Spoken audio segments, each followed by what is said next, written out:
Our upcoming session brings a powerful and much needed conversation to the stage. Are you ready to challenge perspectives and explore what is truly it takes to help educators succeed?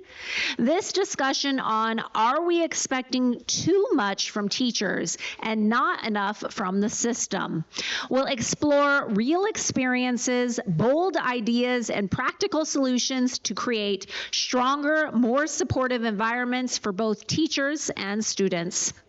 Our incredible panelists are bringing their expertise and perspectives to the discussion.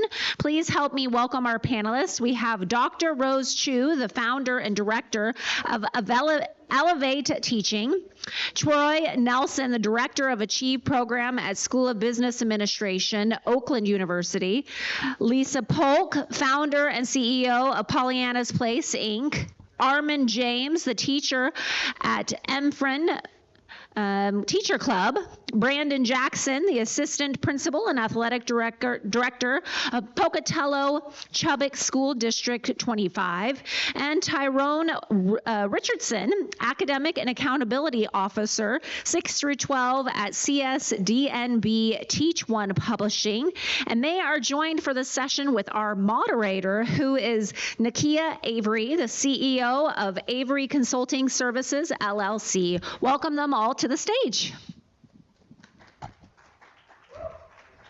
All right, thank you, everyone. Can I get some sound? Can you all hear me? Okay, good, thank you. Thank you, everyone. We are in our third quarter of the year. So let's give ourselves a hand clap. Those that are in education, that are still in education, that are teaching.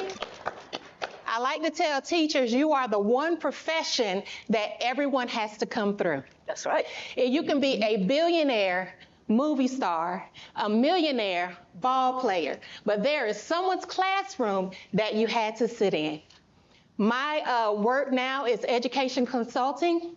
I have been a TA, special education teacher, a school counselor, coordinator, and now education consultant. So I've been at every level. So this that we're talking about today, it is truly on the helm of what I do and how I service individuals. Our topic today is, are we expecting too much from teachers and not enough from systems? Our discussion focus is, our conversation will explore the balance between educator responsibilities and the role of systems in providing support, resources, and alignment. The goal is to offer insight, challenge, perspectives, and highlight opportunities for shared accountability.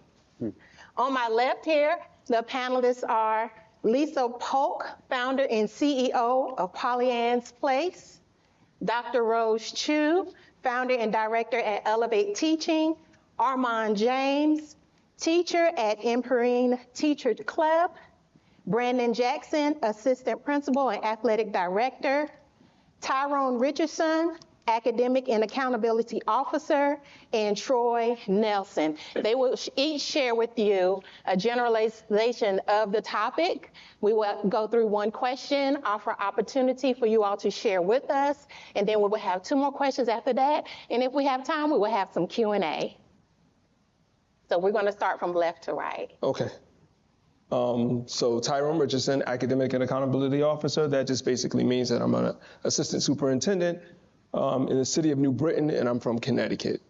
So, man, this topic brought something. So I also have a podcast called the Teach One Podcast, and I recently had a conversation about this when it comes to readiness for teachers. And I think one of the systems that jump out to me first is our higher institutions, our colleges and our universities. Are they preparing teachers for some of the difficulties that we've seen before COVID and after COVID to work with some of our students? Another thing that popped out to me was time. How much time do we have as it relates to professional development, to work with our teachers, to work with our staff? That's a huge part of the systematic problem that we have as school districts. And then our students. How much time do we have with our students to support them in working with all of the knowledge that we gave them through social media, through phones, through things that are not being censored anymore? We got to work with our students when it comes to them recognizing all the access they have to the world that we previously didn't have. I know when I went to school, and how we work with them on that. So I think that's a big part of it, those systems right there. My name is Armond James. I'm a 9th and 10th grade history teacher and philosophy teacher at South Philadelphia High School. I'm the founder of the Boys and Men Club for young boys in high school from 14 to 18. You know, everybody knows that's a teacher. You know, you wear many hats. You're a teacher, you're a security guard, you're a nurse. You know, I got a couch in my room. I'm a shrink sometimes, some of my students. But, you know, we're expected to wear so many hats and turn lesson plans in on time and contact parents. So I do think that we really ask a lot of our teachers without, you know, not really thanking them for the work that a lot of teachers do. That's why I think this conference for, you know, allowing us to share these different ideas that can help us in the classroom. Because sometimes you get inundated with so much work, you're burnt out by the time February come. Valentine's Day, you don't have no energy to do anything for your personal family or yourself because you're so burnt out. So I think this is a tangible conversation that we need to have about teachers and our expectations as teachers. Absolutely. I'm Lisa Polk. I'm the founder of Pollyanna's Place Inc. And I am the early childhood world that's been my whole career. And thinking, I'm an organizational development coach, so I love to think in systems and think about how everything is interconnected. Mm-hmm. And the systems and the teachers, everything is interconnected to me. And it even trickles down into early childhood because those children that are with us first before they get to school to you all, if we haven't done our job with them, then, and help them to be on task with all the skills and the same issues that follow you guys as teachers, follow early childhood teachers the same. Typically takes about a year for a teacher to even figure it out and to even know how to begin to manage a circle time or to be able to even get their children to listen and attend so that they can talk to them about phonemic awareness and teach them about the letters and the sounds. So the same types of issues with time. Yes. And everything that everyone else has said, we face the same thing in early childhood. And so being able to come up with some strategies and things that could help from our level up to you all. Absolutely. That's what intrigued me about this. Yeah. Hi, my name is Rose Chu, and I'm the founder of Elevate Teaching. And I also play a few other hats, as many of us do. I do think that, especially in Elevate Teaching, and just to say a little bit about that, because it relates to this topic, is that we need to really think about why is this profession, shouldn't this profession be more prestigious, more revered, more respected and honored in this society? Okay, we actually, through Elevate Teaching, early on talked to almost 700 people. And what came up over and over again is people feel misunderstood. Mm-hmm. People feel like people don't understand what it means to be a teacher. Mm-hmm. Just because you've been a student doesn't mean that you know teaching. And yet people tend to want to say, this is what teachers should do. This is what, the system should do. Yes, and so we do expect a lot of our teachers, and yet the teachers say, many of them know they want to do it because this is what they get to do. It's a privilege to get to serve students and families. And some of the teachers actually help us with one of the message that we have, which is teaching is evolving. They want people to know if I am a great teacher that I think I am, I know I'm evolving. I know as a professional, I will be constantly learning and adjusting, right? And really thinking of what is best for my students at the moment. And so while I believe we can expect more from the system to support our teachers, for community to show the love and support of our teachers, I think our own profession could really do a lot ourselves to hold our power, claim our narrative, claim the stories of why we are in teaching to start with, because of everything that people have said so far, that we are in it for a reason, and we are not backing down. The circumstances have changed. Yes. The profession has evolved. Now we talk about AI a lot, right? So for me, it's a both and, both elevating the profession. We want to have a movement where more people are champions of the profession, and that we have more representation in the profession, and that the profession is highly regarded. And meantime, also expecting the system could be at the district level. It could be at your school level, right? School, small s, right? School level, district level, and then state level, right? Legislative level, because every state has a different education department. Every state looks at the teacher license differently. So we need to think about a more nuanced understanding of the profession in order to have more nuanced solutions. Thank you. So we were joking before we came on, the question, are we expecting too much from students or from teachers and not enough from systems? And we were kind of said, well, yes, period, right? I mean, that's the very easy way to take the answer to that question. My name is Troy Nelson, and I was in public education for 31 years, started as a vocal music teacher, transitioned to high school assistant principal and principal. And in that time, prior to going to the university level and directing a program for undergrads at that level, for me, the system is about communication. It's about effective communication from leadership, whether that's at the building level or at the district level. So when we talk systems, what does that feedback loop look like? You know, how often have you, as an educator, been on a committee or asked to lead something and you felt like your voice wasn't heard? You felt like it was window dressing, or you felt like, well, they're talking and are asking for feedback and using the word collaboration, but it's really just so that we can say people were part of that. And so that effective leadership communication needs to have that listening aspect to it that is strong, it's active, that you're demonstrating that you're truly listening to those and want that feedback to make the entire system better from that. And that's really, to me, the linchpin of the system that needs to change, is that listening piece, is that communication. So I'm Brandon Jackson. I'm an athletic director and assistant principal. One thing that I've learned throughout my education career, both as a student and as a teacher and as an administrator, is simply this: education is preparing you for what you are going to do in the future.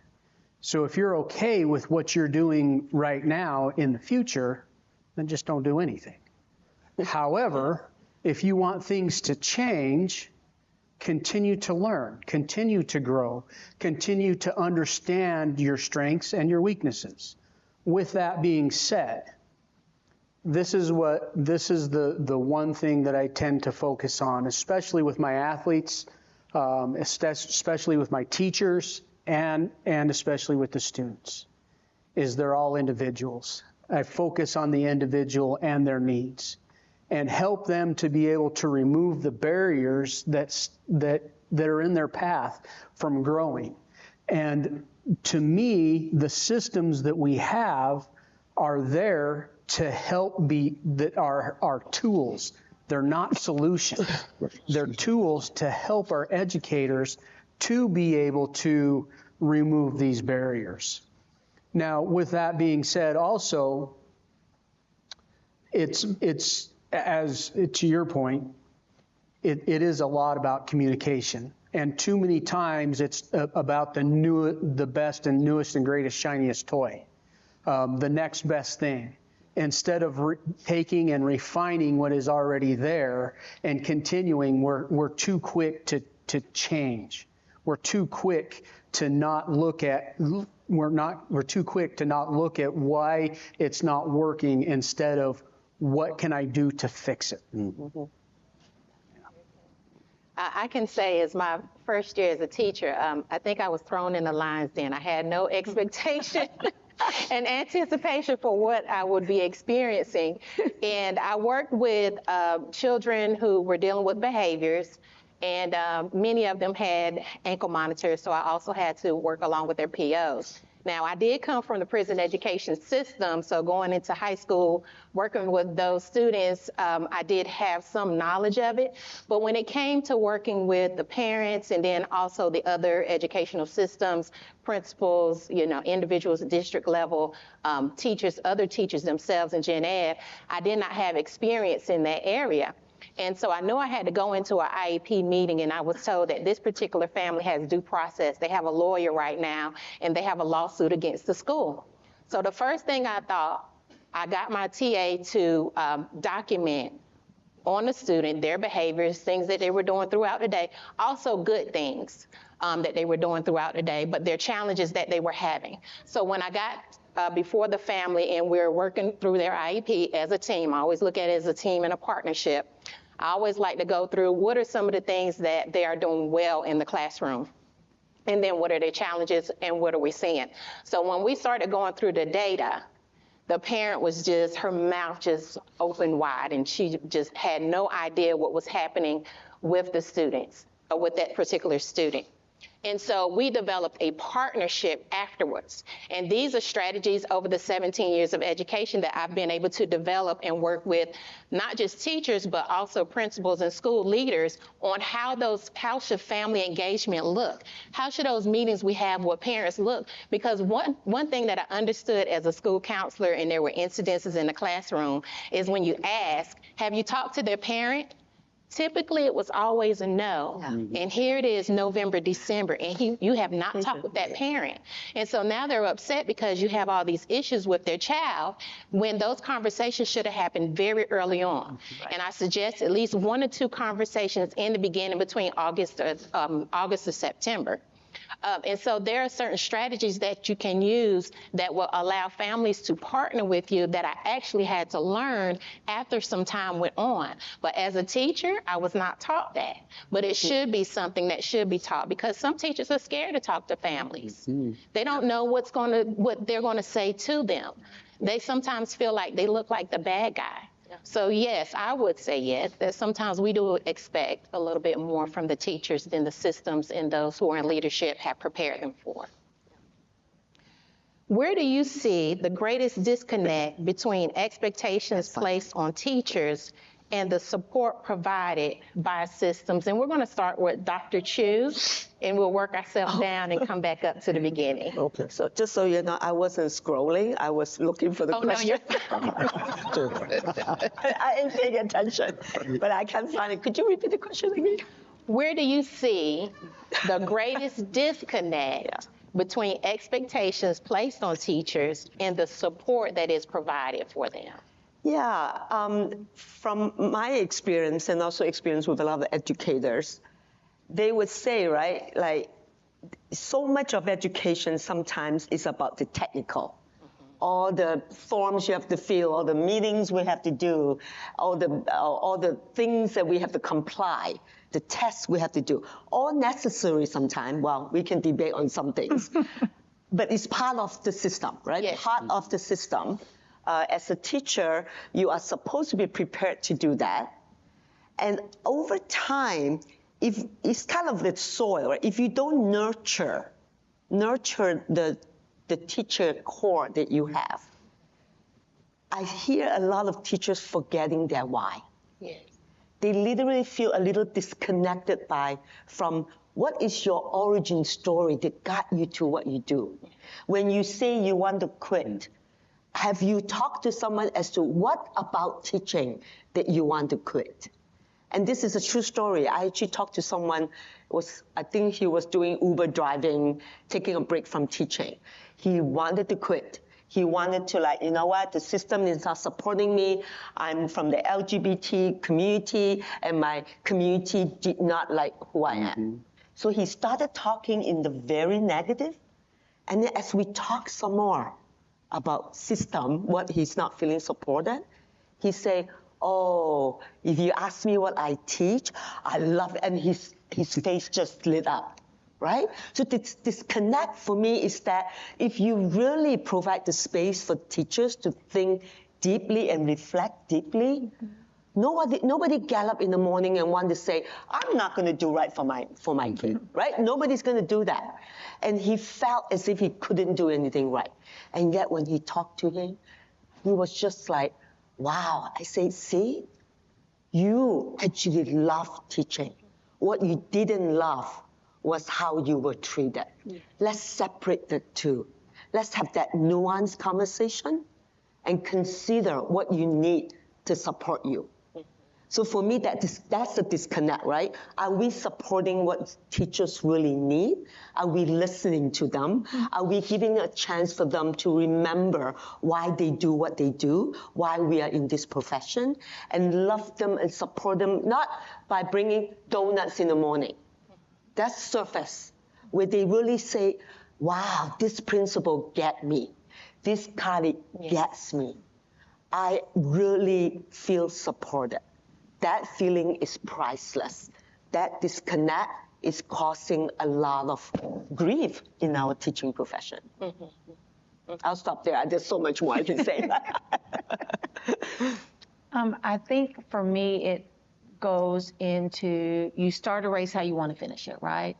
So when you have teachers and you initially bring them on, every school is different. Like we've talked about, every district is different. So helping them to become acclimated in that onboarding system and creating that culture of that it is safe for them to ask questions because they don't know what they don't know.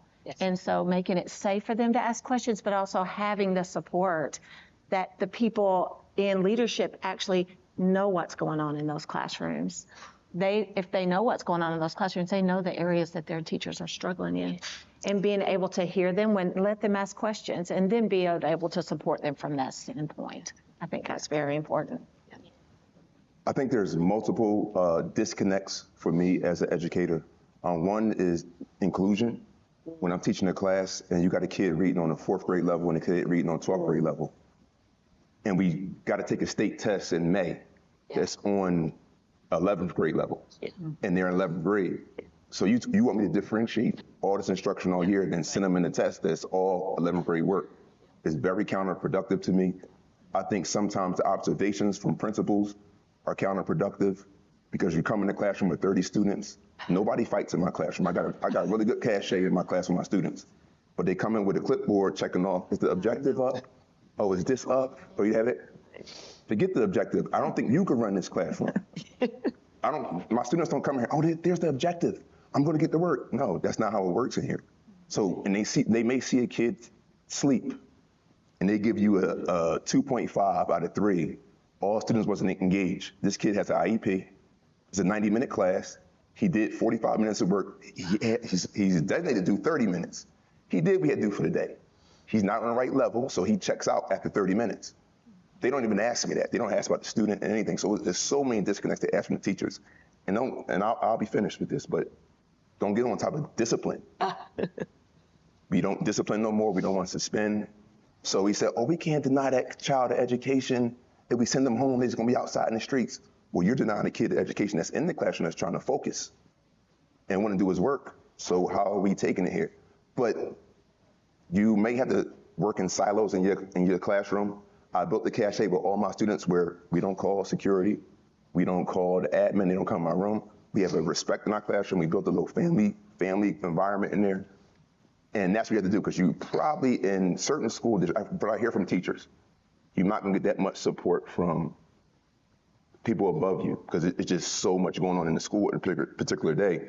As admins, no, you guys are in meetings. You got so much. They do so much. I don't think they have time to talk to us about what they're doing. We don't have time to talk to them about what we're doing. So that's a huge disconnect. Mainly was the instructional piece with so many different levels in one classroom. Yeah, so to piggyback off of that, right? Again, I go with, and I've done it all. I've been a teacher, I've been a coach, I've been a principal in a couple of places. And now working out of central office, I supervise principals. But what I'm always trying to do is get everybody to have that throughway of coherence from the student all the way up to central office and the state, basically, right? What are our intentions for our students? What is it that they should be learning? How should we be supporting our teachers when it comes to what we want students to know? on one hand, we want to go with restorative practices and making sure that we all building relationships. And on the other hand, we want them to teach to that test, right? To make sure that our results come out right. You really have to find a way to connect all those tentacles that come out together so that it's coherent within your school district, within your individual schools, within your individual classrooms. And so that's hard in itself to be able to connect that. And so again, I'm in a position where I have to try to take all those things and put them together, and then not forget our teachers when I'm working with my principals on emotional intelligence and thinking about all the things it takes to make sure that they're okay to work with our students. There's a book that I used to go by when I was first a principal, Feed the Teachers or They'll Eat the Kids. All the strategies in that book worked for me as a beginning principal, and I was a principal for 10 years. Just helping teachers connect those dots to what it is that I was expecting of them to do while making it a great environment and holding our students responsible in certain ways where you weren't suspending them and kicking them out of school for every little thing that happened, but that you were creating systems in your building that made it fun to come to school, made it a respectable environment for everyone, and built those relationships as needed to make sure everybody was okay. So huge problem with disconnects from central office and the state level all the way down to the student. Yeah. Troy and Tyrone, do you all want to chime in? Yeah, do you want to say something? Okay. Yeah. Okay.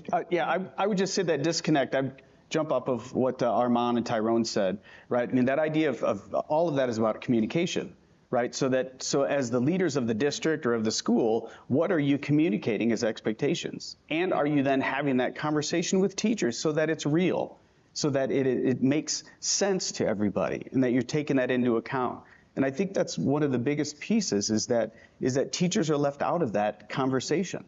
Right? There's a state level that comes in with an expectation, must do this, and that has to be part of that conversation when you're building the culture of the school, of the classroom, of the district, and it has to be a piece that is discussed, right? I mean, what are we doing to build a positive culture in the classroom, a learning culture, one where everyone is valued, where all voices are heard, and that we have that feedback loop that's coming through. And I hear Armond saying, the principal comes in and doesn't take into account, doesn't even ask me those questions. Well, that's so missing in what effective classrooms are. Stop me if you've heard this one before. You have a disconnect, you have something, especially between a parent and a child, and the child says, well, why do I have to do something? And the response is, because I said so, right? Right? Does that sound familiar? Okay. It's all about, again, the common theme is communication here, right? And to me, there's two types of communicating. There's communicating to understand, and then there's communicating to respond. And we've all been a part of those two types of communication. I'll start with the communicating to respond. Okay, the communicating to respond is simply this. I'm going to listen to you until I hear something that I think that I can poke a hole in what you're saying. And then I cut you off, and you don't stop, and so I get a little bit louder and cut you off.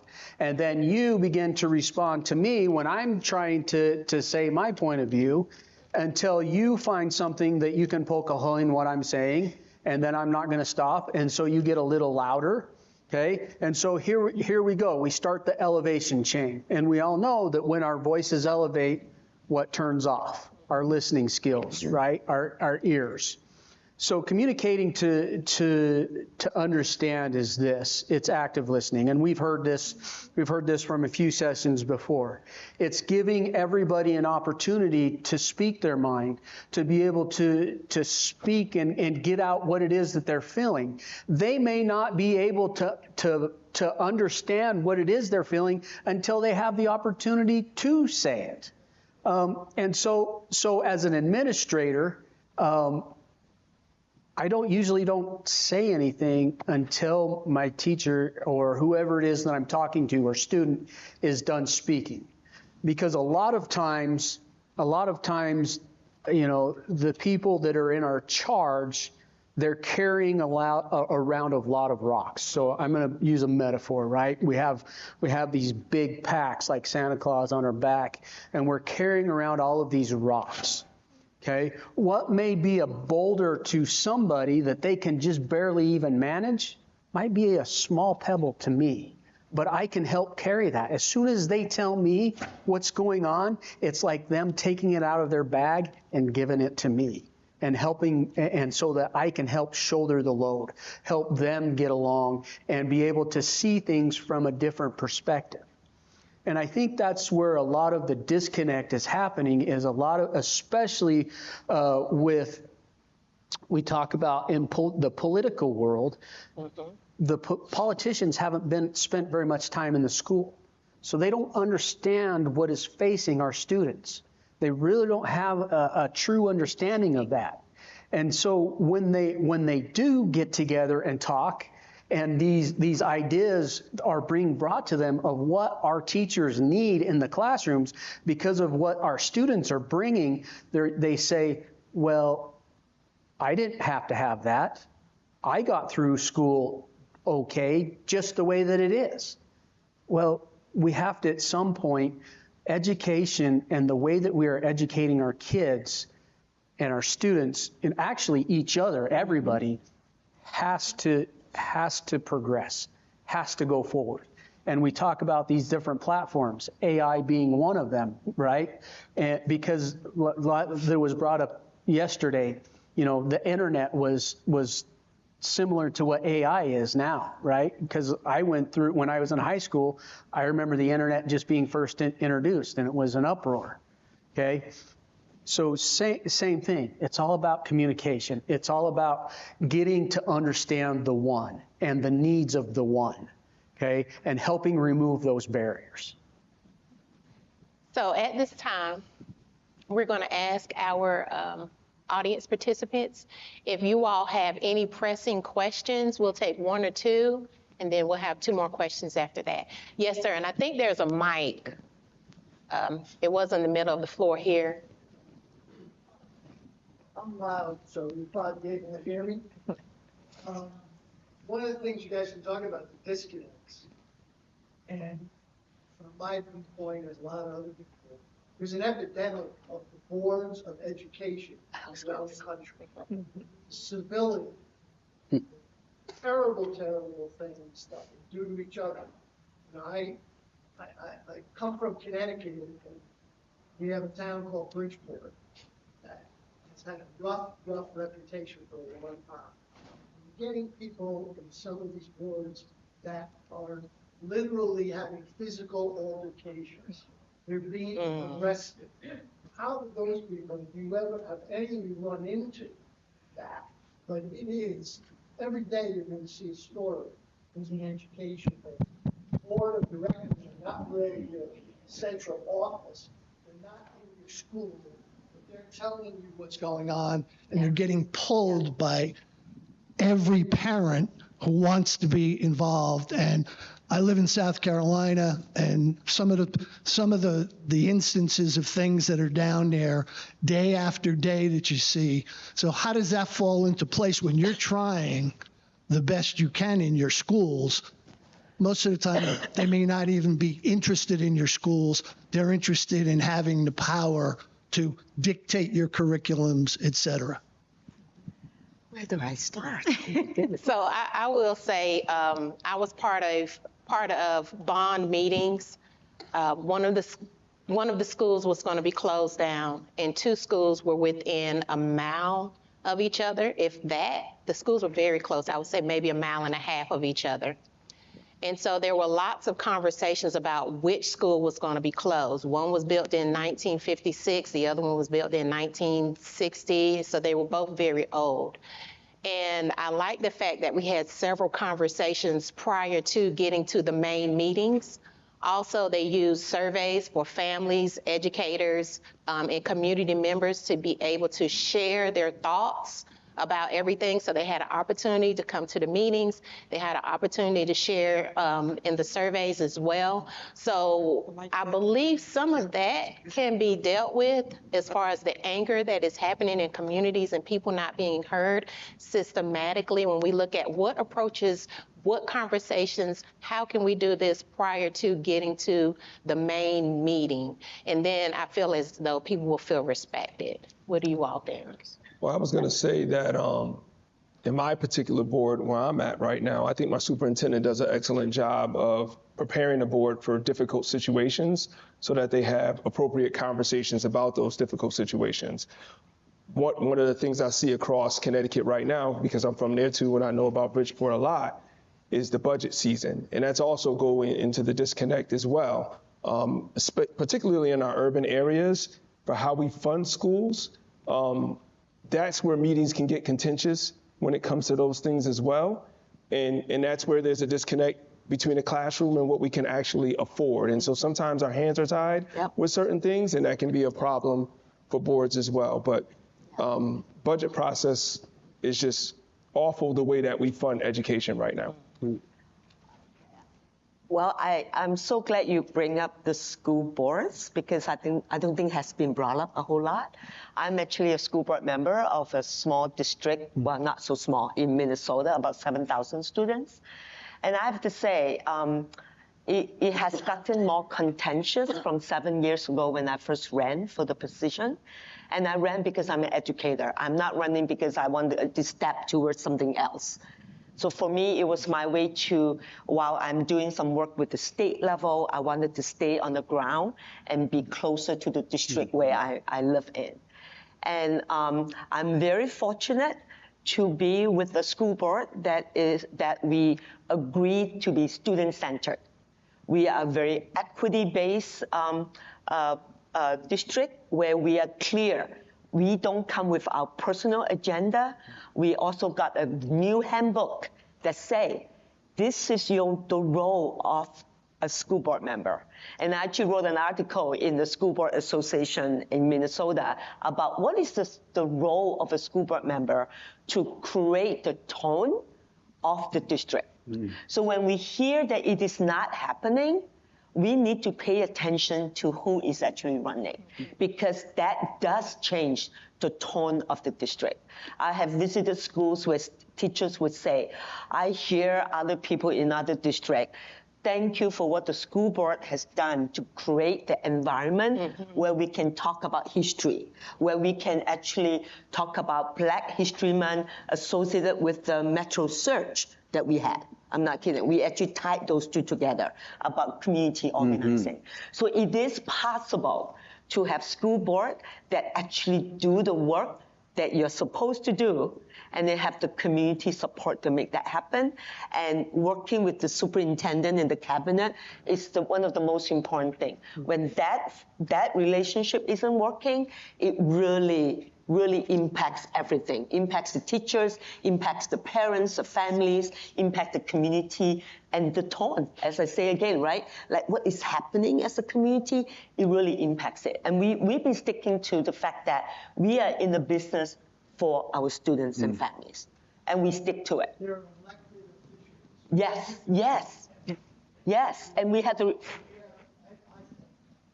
yeah.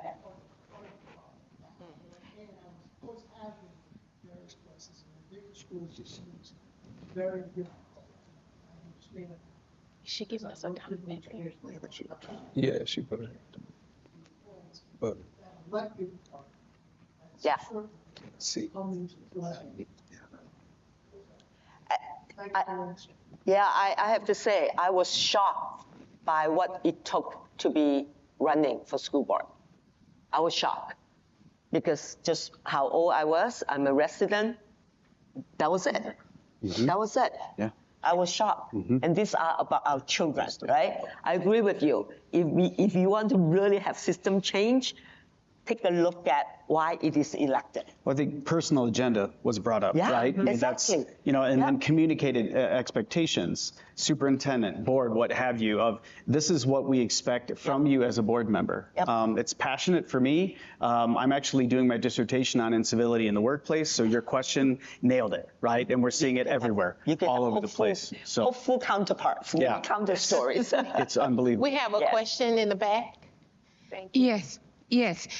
The thing for the past 10, 15 years, I've been on the outside looking in to schools.